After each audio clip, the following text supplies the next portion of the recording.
Bismillah ar-Rahman ar-Rahim, salam alaikum wa rahmatullahi ta'ala wa barakatuh, que la paix soit avec vous, que vous soyez qui que vous soyez. Excusez l'expression de mon visage qui manque un petit peu de sourire, le froid, la fatigue, surtout la fatigue mentale, la fatigue de tout ce monde-là. Et puis, il y a des moments où on a cette sensibilité on regarde le monde avec un œil dépressif, mais finit toujours par ouvrir la porte au bonheur qui revient et qui redonne le sourire, Inch'Allah. Ce sont des jours comme ça.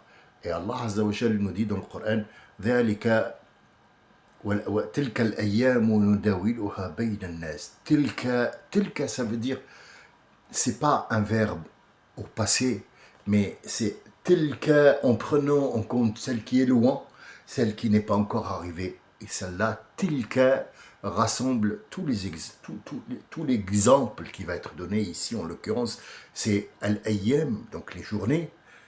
Tilka al-ayyam nudawiluha. At-tadawul, ça veut dire une fois c'est l'un et une fois l'autre. Ça veut dire de force ou de plein gré. Un jour tu seras riche et un jour tu goûteras la pauvreté.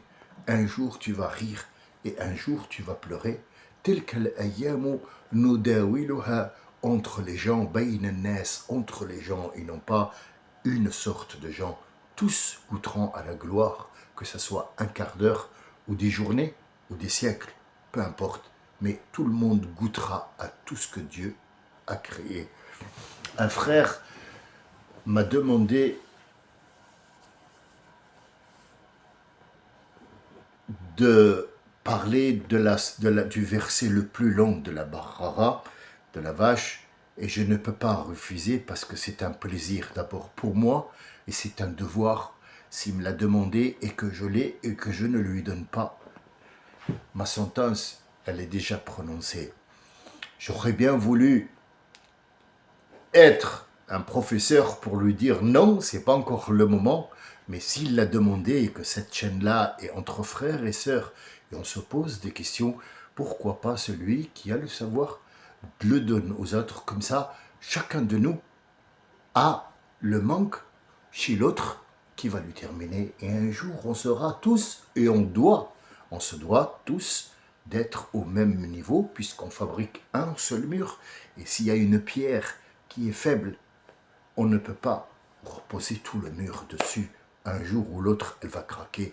Et c'est ce qui est arrivé. Tout notre mur a été bâti sur du vide et où il y a une pierre qui vaut le coup, qui est lourde, malheureusement, elle va alourdir et faire tomber tout le socle.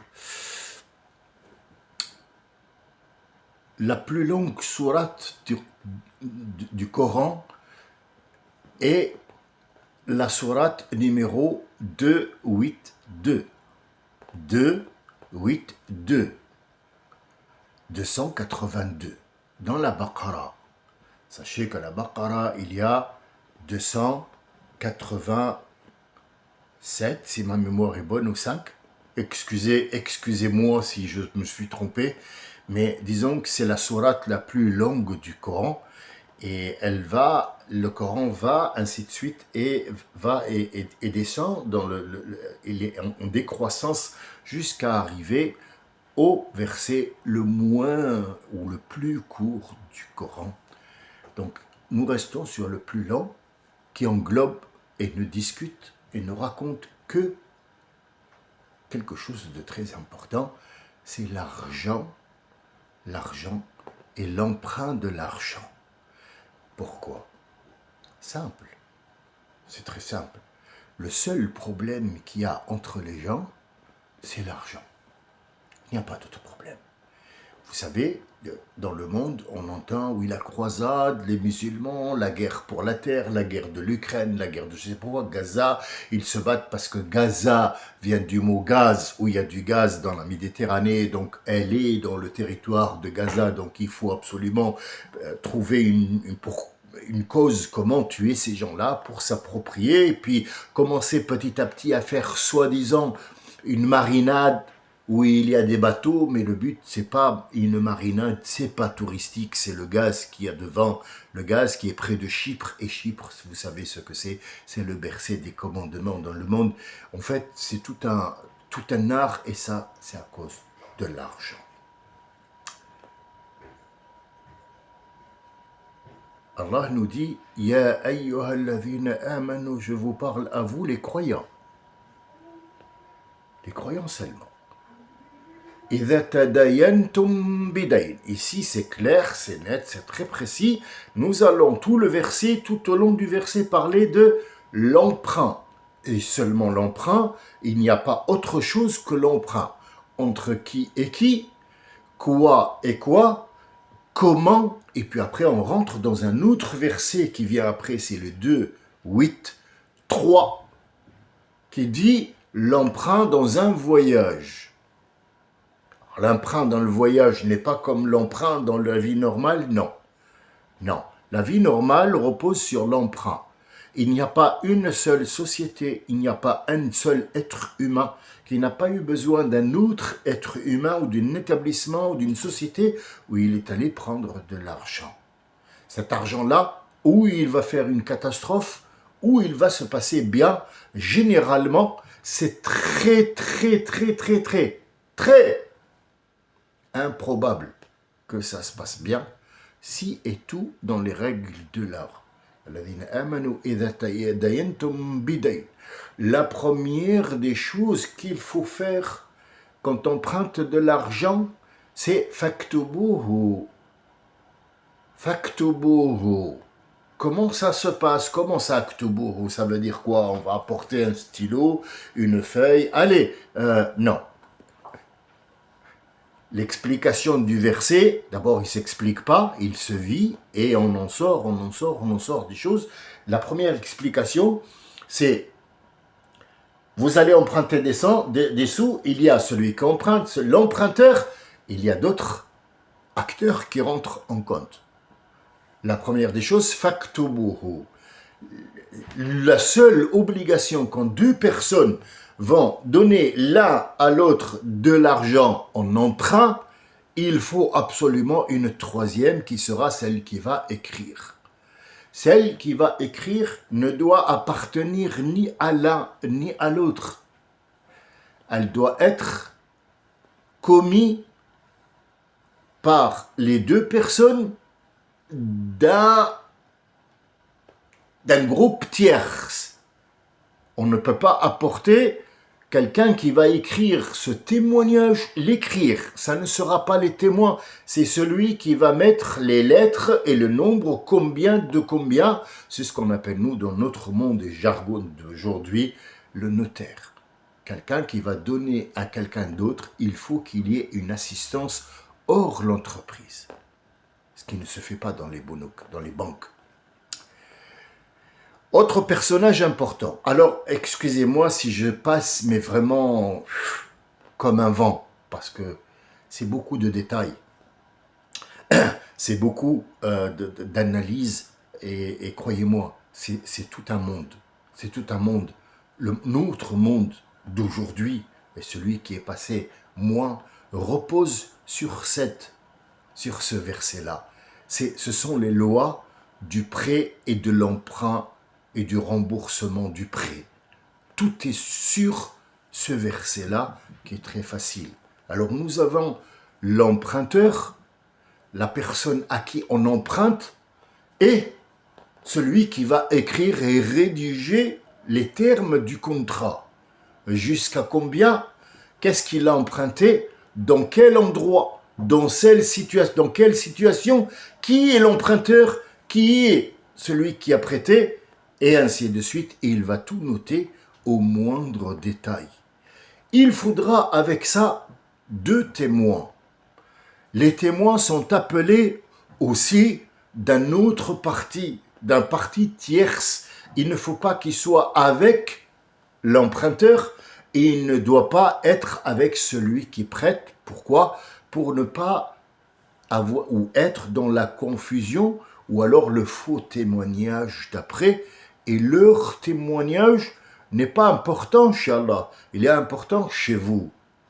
Vous voyez, je parle doucement, lentement, avec des phrases simples, mais croyez-moi, ils ne sont pas aussi simples que ça. C'est juste une base. Maintenant, nous avons le prêteur, nous avons celui qui emprunte, nous avons celui qui écrit, et nous avons les deux personnes. Et Rabbi, il nous dit, ne dites pas, c'est pas grave, il a emprunté que 5 euros. La taille SO, ne dites pas, je lui ai emprunté que 5 euros, c'est pas grave. Oh, on va pas apporter des témoins et quelqu'un qui va écrire. Tu seras le seul responsable que ce que tu as fait. Il va devenir et il va s'appeler, Inch'Allah, fasiqun. Al-fasiqu, ici en arabe littéraire et chez les Nord-Africains, c'est un mot qui n'est pas apprécié. On ne dit pas à quelqu'un, tu es fasaq. Fasaq, il va très mal le prendre. Pourquoi? Parce que nous savons ce que c'est fasaq. On dit fasaqat at-tamra. La date, fasaqat, c'est l'exemple le plus près chez les Arabes. Mais il n'y a pas que la date, il y a beaucoup de choses qui rentrent dans le domaine dit de al-fusuq. Et al-fusuq, ici, il est utilisé pour l'être humain par Allah Azza wa Jal et par les Arabes de l'époque. Disons que quelqu'un, quand il est sorti de sa tribu, sorti de ses convictions, sorti de ses gonds, sorti de son honneur, il s'appelle fasaq. Toute personne qui sort de tout ça n'est plus représentée et il n'est plus reconnu. Ça, c'est dans les anciens. Maintenant, si tu sors pas de ton honneur, c'est là que tu n'es pas reconnu. Malheureusement, tout est à l'envers maintenant, mais une fille, un homme qui va se marier avec une femme d'un autre clan, on l'appelle fasaq. Pourquoi? Parce qu'il va faire rentrer une femme. Je vais vous expliquer comment ça fonctionnait avant. Est-ce que maintenant c'est possible? Est-ce que c'est oui ou non? Ça reste toujours à la portée des gens qui sont dans ce contexte-là pour savoir est-ce que c'est possible ou pas. Moi, je ne fais que raconter des choses qui sont vraies avec des preuves à l'appui. Une personne qui va se marier avec une fille, disons un Saoudien. Saoudien, c'est pas forcément un Arabe, d'accord? C'est de la famille de Saoud qui se sont prononcés et ils se sont mis comme étant des rois et des princes. Bref, c'est des trous du cul entre parenthèses, mais disons qu'on va parler d'eux, c'est pas grave. Il va se marier avec une Nigérienne. Allez, j'ai choisi. Cette Nigérienne, elle va sortir d'abord de chez son clan pour entrer dans le clan de... Comment il s'appelle, par exemple? Ben El Salman. Allez, disons un nom comme ça, à l'arrache. El Salman. Elle devient Rachida El Salman. Elle n'est plus la Rachida nigérienne.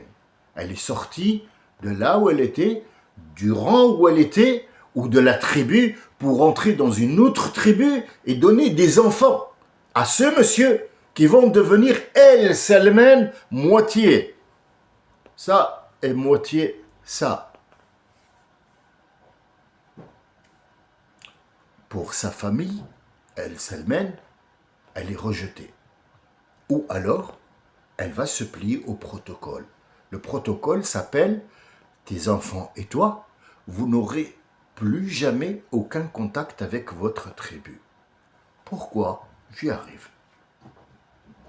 Ou alors, lui, il va être déshérité pour que ses enfants et elle ne soient pas acceptés dans le clan, pour que le clan reste El Salman sans mélange. Tout ça pour l'argent. Si on regardait autrement, on verrait que si on reste El Salman beaucoup, parce que l'argent ne doit pas aller dans une autre tribu, c'est qu'on est rentré dans El-Fusour. On n'est même pas sorti, on n'est pas sorti.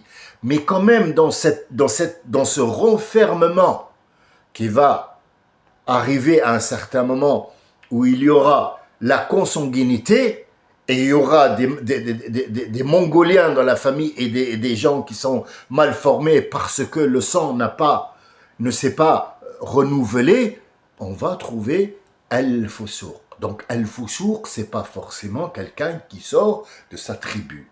Non. Mais on dit fasaqat at-tamra. At-tamra, à un certain moment, elle est dans une enveloppe. Sachez qu'une tamra qui est à point dans son arbre, dans le dattier, n'est pas mangeable. Elle n'est pas mangeable, elle fait sécher la bouche, elle est âpre comme le kaki, comme le fruit qui s'appelle kaki. Pourquoi? Parce que le sucre est encore mélangé à d'autres substances qui forment, et il est mélangé à une certaine peau.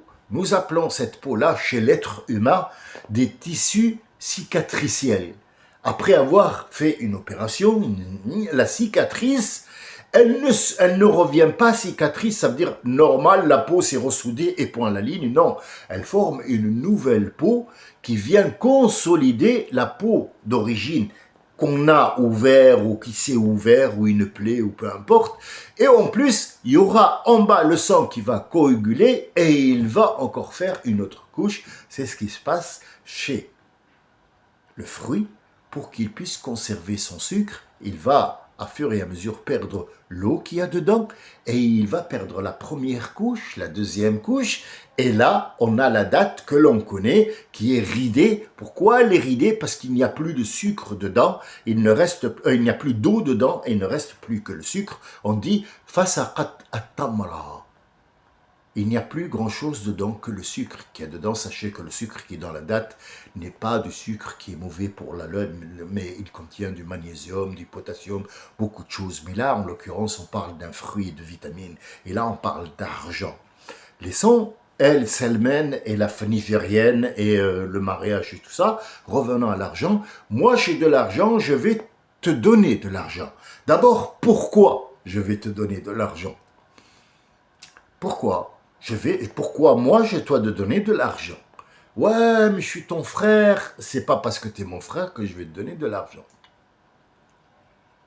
C'est pas parce que je suis ton frère que je vais te donner de l'argent. Pourquoi je te donnerai de l'argent, dis-moi? Cet argent, il m'a été donné par le biais de mon travail ou par Allah qui m'a donné. J'ai trouvé un trésor. De quelle raison je te donnerai ce trésor? Pourquoi?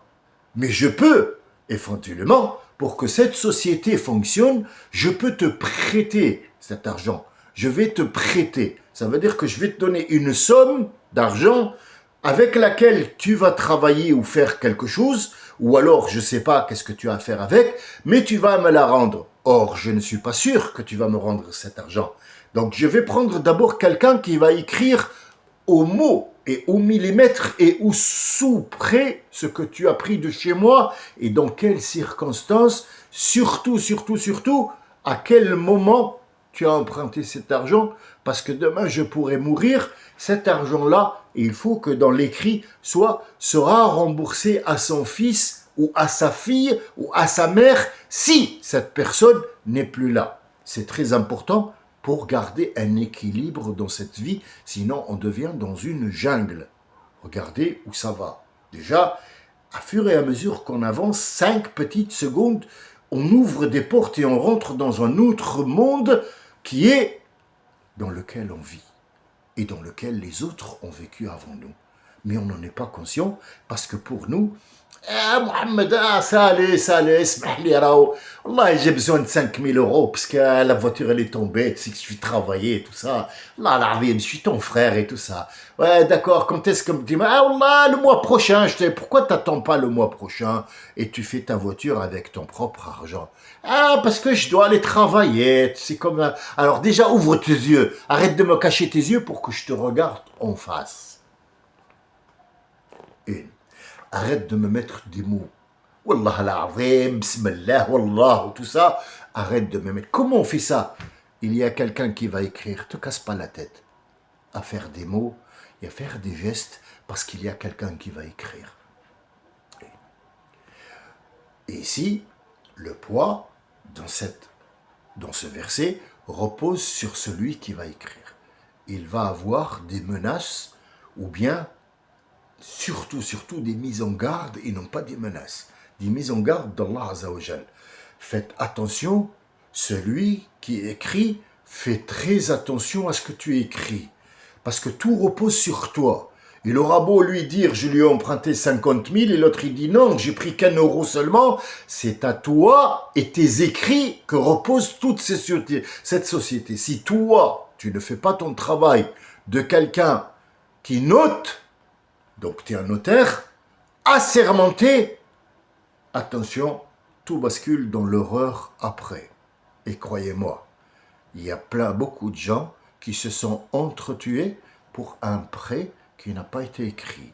Il y a beaucoup de gens qui ont perdu leurs frères, qui ont perdu leurs amis, qui ont perdu beaucoup de gens de leur famille ou de leur tribu ou de leur pays ou d'un autre pays pour des prêts qui n'ont pas été remboursés parce qu'ils n'ont pas été écrits, ils n'ont pas suivi ce que Dieu a dit de faire, parce que Dieu, subhanahu wa ta'ala, non seulement t'a donné la vie, mais il t'a donné le corps, il t'a donné l'argent, et surtout il t'a donné un livre où c'est écrit comment tu donnes de l'argent à l'autre pour que votre relation reste intacte.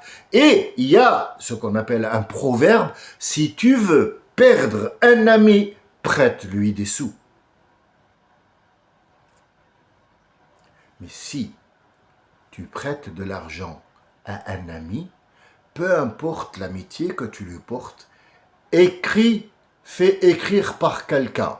Alors cette personne qui va écrire, on va avoir les détails sur cette personne parce que c'est très important.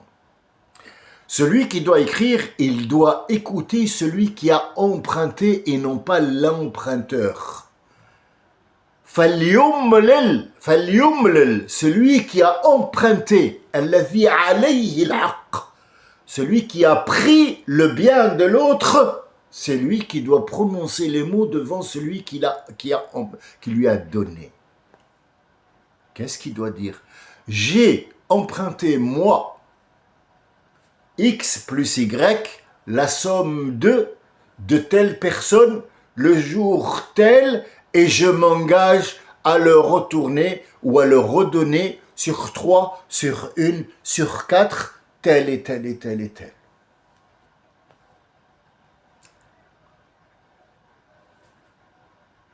D'accord. Est-ce qu'il y a un échange? Est-ce qu'il y a un échange? Oui. Cet échange-là doit être aussi écrit. Je lui ai donné et j'ai mis en dépôt chez lui une chèvre, une table, une télé, une armoire, le collier de ma femme. Ce collier a pour couleur telle et telle et un diamant à l'intérieur où il y a écrit tel et tel. Il est d'or massif et la personne qui va écrire va l'écrire et les témoins sont Monsieur Ben Ali, Ben Machin, Ben Turc. Et l'autre, c'est Marc, fils de Mathieu, qui a pour tante Evelyne Depardieu. Ils sont là. Alors, les témoins, est-ce que vous avez vu? Oui. Faites attention, n'oubliez pas. Non, on n'oubliera pas. Parce que tu vas être tenu, le jour du jugement dernier, à témoigner. Nous n'avons pas besoin de ton témoignage le jour du jugement dernier, mais c'est que dans cette vie-là, si ton témoignage est faux, tu vas construire une société qui va être entièrement faussée et elle devient une jungle invivable. Le témoignage est sous serment. Beaucoup de témoignages aujourd'hui restent tous dans le faux. Il y a des gens qui sont payés pour avoir un faux témoignage, ce qui fait que beaucoup de pays et beaucoup de gens sont les pauvres jugés, condamnés pour des fausses accusations, sans gêne, avec des yeux ouverts comme ça, il te regarde dans les yeux, il porte serment et il le juge, et c'est un menteur, ce qui fait que notre société maintenant est ingérable. Elle est ingérable. Quand est-ce que cette société va devenir gérable et qu'on va pouvoir un petit peu la tamiser quand les gens reprendront ce livre, reprendront ces versets et les mettront à jour. 5 euros, c'est pas grave. Tu veux 5 euros? 5 euros, c'est de l'argent. 500, c'est de l'argent. 50 000, c'est de l'argent.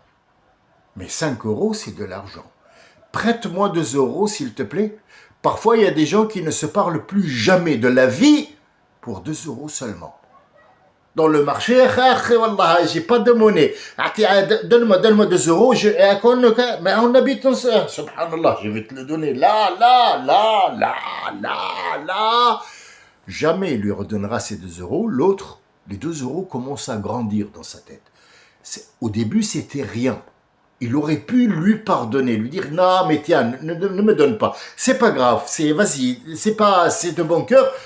Mais l'autre, il lui a dit non, je les prête, prête-moi. Quand tu rentres chez toi, j'attends 1 jour, 2 jours, 3 jours, 1 semaine, 1 mois, et je sors parce que je ne t'aime plus et je n'aime plus t'écouter. Je ne veux plus t'écouter. Même si on est amis et on reste tous les jours ensemble sur le bord de la route ou dans un café ou dans une cafétéria ou dans un restaurant où on travaille ensemble, je n'ai plus envie ni de t'écouter ni de te regarder. Pourquoi? Il y a un mort, on sait... Non, tu as pris 2 euros, tu m'as dit donne-les-moi, je te les rends demain. On est à 1 mois de ce prêt, tu m'as pas donné mes 2 euros. Donne-moi mes 2 euros. Tiens, je les jette. Mais pourquoi tu fais ça? Parce que je t'emmerde. Parce que je t'emmerde. Parce que tu es fait ça. Et je ne veux plus avoir affaire à toi. C'est bien que ça a été pour 2 euros. C'est mieux que 5 000 ou 6 000 ou 7 000. Je t'aurais tué. Voilà où on arrive. Parce qu'on a dit, oh, 2 euros, c'est pas rien. On aurait pu arrêter 2 personnes que l'on connaît. Si on est dans un village, si on est dans une ville, si on est dans un marché, forcément on connaît quelqu'un. Forcément on connaît, par exemple, la personne chez qui tu vas acheter des légumes ou quoi. Regarde telle personne, écoute-moi bien. Bon, on va pas apporter quelqu'un qui va écrire non plus, mais cette personne qui est mon copain, qui est mon ami, qui est mon frère, je lui ai prête 2 euros parce qu'elle n'a pas de quoi te payer ça et il m'a dit qu'il va me les rendre. Porte-toi témoin s'il te plaît. On avance dans le verset. Regardez, je ne m'arrête pas, je suis désolé, je ne peux pas faire plus de développement, sinon on en a pour 5 ou 6 enregistrements. C'est le verset le plus long. Donc en fait, il est très très important. Regardez, je vous donne les points cardinaux. C'est à vous après de voir, selon, en fonction de ce qui vous est arrivé dans votre vie. Vous allez voir que ça, c'est important. Celui qui va dire, il peut être fait serqa. C'est une saloperie. Il peut être un menteur, il peut avoir des anciennes, c'est un repris de justice, ou alors il peut être tout simplement mongolien. Et quand je dis mongolien, c'est pas me moquer de la Mongolie, non. Le mot mongolien, ça veut dire quelqu'un qui sait pas plaisanter, qui sait pas parler, qui sait pas prendre les décisions. Il est un petit peu mongolien, on dit, il est un bête. Falyam lol, alladhi alayhi al-haq, son tuteur. Est-ce qu'il a un tuteur? Quelqu'un qui a de l'argent, quelqu'un qui est mongolien, il va emprunter de l'argent? Oui. Il y a des gens qui ne connaissent rien, il va emprunter de l'argent parce qu'il croit que allez, je vais faire un prêt là et t'inquiète pas, je vais faire de poulet, demain mais demain t'es pas sûr d'avoir, parce que t'as pas fait ce qu'on appelle l'étude du marché, je peux pas t'emprunter, si les banques disent, ça m'est arrivé. Ça m'est arrivé devant moi, on est allé à 2 personnes pour faire un prêt double en 98 avec un Algérien, on est allé à la banque. Malheureusement, moi j'avais la tête sur les épaules, lui pas. Il n'avait pas la tête du tout, il avait juste les épaules seulement. Et donc le banquier nous a pris pour vraiment des gens à jeter dehors parce que j'ai eu honte, il était plus âgé que moi et c'est lui qui devait parler, faute de débutant malheureusement. Il lui a dit, vous allez ouvrir, à l'époque, j'avais pour projet d'acheter c'était un plus sur mon travail, d'acheter un camion de rôtisserie, et c'est lui qui devait le prendre, et moi j'étais si vous voulez, j'avais misé de l'argent pour pouvoir travailler avec lui samedi, dimanche, jeune, 98. Pour moi, c'est très loin, et 98, c'est pas loin du tout, c'est là en fait. Il rentre et le banquier lui dit, alors, est-ce que vous avez fait l'étude du marché? Il lui dit, l'étude de quoi? Emprunter d'argent, il faut des études aussi. Donc déjà, le premier problème, c'est que ce con, il est mongolien. Nous parlons de ce Mongolien-là, déjà. Ça s'appelle le Mongolien. Ici, Allah te dit, celui qui va emprunter de l'argent, il ne doit pas être Mongolien. Je vous explique qu'est-ce que c'est Mongolien. Il lui a dit, ce que pour emprunter des sous, pour acheter un camion de trucs pour le poule, il faut faire des études. Non, Mongolien, l'étude du marché. Pas l'étude dans l'université Hamar. Et même l'université, pour toi, oui. Parce que tu es avec des grosses oreilles, tu dois fermer ta gueule. Parce qu'avec des claques, tu vas mourir. Et hamdoulilah. Et Dieu a fait en sorte que le banquier nous a dit au revoir, on vous rappellera. Hamdoulilah, je ne suis pas rentré là-bas. C'est une bénédiction. Parce que c'est Hamar. Voilà. Alors ce Hamar-là, il n'a pas à dire. Il n'a pas à parler. Celui qui prend les termes du contrat, c'est quelqu'un à côté de lui, un tuteur, pas forcément son père ou tuteur de légal de la mairie. Non, c'est quelqu'un à qui lui, il fait confiance et qui va parler en son nom. Donc il devient lui responsable de son emprunt-là. Même si le Mongolien, le Hamar, il va dire moi j'ai oublié, j'ai rien emprunté. Lui il sera responsable. Il devra donner, rembourser le prêt. Parce qu'il est venu avec Mongolien. Vous voyez où ça va? À fur et à mesure qu'on rentre, à fur et à mesure que tout s'ouvre, et vous n'avez plus besoin d'autres explications, parce que l'explication, elle est claire. Et chacun d'entre vous a vécu ça, et chacun d'entre vous a vu ce que je dis en vrai. Il a vu avec ses yeux. Aucun d'entre vous n'a pas assisté à ça. Aucun. Aucun. Tous, vous avez assisté du 2 € jusqu'à un autre prêt, que ça soit dans une banque ou alors avec un voisin, et vous avez assisté à tout ça, et vous allez voir le reste. Maintenant, nous n'avons pas de témoins. Eh ben oui. Eh ben, ça arrive. Ça arrive, tu es dans un immeuble, il y a ton frère qui est venu, il a apporté avec lui quelqu'un que tu ne connais pas, il va être soi-disant le témoin. Non. Si vous ne trouvez pas de témoin, un homme, et s'il n'y a pas l'autre homme qui va, 2 femmes. Pourquoi? Parce que la femme, elle est con, parce que la femme, elle est bête, parce que la femme, elle est pas à la hauteur, parce que c'est une menteuse. Non. Je vous explique. Al-Rasoul alayhi salatu salam a dit An-nisa naqisatun aqlun wa din. Les femmes ont un manque, écoutez bien, ne déformez pas les mots du prophète sallallahu alayhi wa sallam. Écoutez bien, c'est une logique qui ne transperce pas l'eau. C'est une logique qui transperce pas l'eau. La femme manque, elle a un manque dans din et elle a un manque dans le cerveau. Comment ça? Elle est bête? C'est quoi le problème? Alors, la femme a un manque dans din. Quel est ce manque, Roya? C'est quoi ce manque? La femme a 6 jours, 5, 4, voire 7 jours où elle ne fait pas la prière. Pourquoi? Parce qu'elle a ses règles hamar. Il faut que je te fasse un dessin. Elle ne s'approche ni du Coran ni de la salette. Jusqu'à ce qu'elle se rétablisse. Et à ce moment-là, elle reprend. Donc elle a un manque chaque mois ou pas? Oui. Elle doit le redonner si elle le veut. C'est pas obligatoire. Bien. Et faire dans la cervelle, la femme utilise énormément les sentiments. Et si les sentiments sont plus forts que elle cède. Elle n'est pas aussi forte que vous ne le croyez. Parfois, on met un juge femme. Une juge femme. Est-ce que moi, je suis contre le juge femme? Non.